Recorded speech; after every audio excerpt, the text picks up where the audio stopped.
மாணாக்கரிடமிருந்து தான் பெற்றிருக்கிறோம். அந்த முன்னுரையை படித்து பார்த்தால் ஏறத்தாழ 7-8 பக்கங்கள் ஒரு உணர்வுபூர்வமாக இந்த புத்தகத்தை முழுக்க வாசித்து விட்டு மிக வித்தியாசமான முறையிலே கவித்துவத்தோடு மிக அழகான ஆழமான முன்னுரையை எழுதிய மு. மேத்தா அவர்கள் 1978 எத்தனை ஆண்டுகளுக்கு முன்பு, அப்போது நான் கல்லூரியை படித்துக் கொண்டிருந்த போதே அவரை நான் கோயம்புத்தூரில் பேராசிரியராக இருந்த போது ஈரோட்டுக்கு கல்லூரியில் அழைத்திருக்கிறோம். அன்றிலிருந்து இன்று வரை நான் தொடர்பில் இருப்பவர் மு. மேத்தா. நான் நேசிக்கிற மகத்தான கவிஞர்கள் ஒருவர் மு. மேத்தா. அவர் முன்னுரை எழுதியிருப்பது அது முன்னுரை அல்ல, இந்த புத்தகத்துக்கான முத்திரை என்று நான் பதிவு செய்ய விரும்புகிறேன்.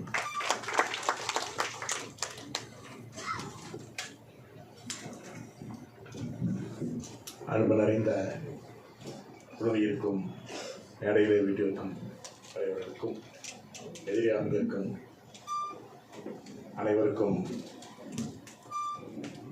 முதலில் தெரிவித்துக்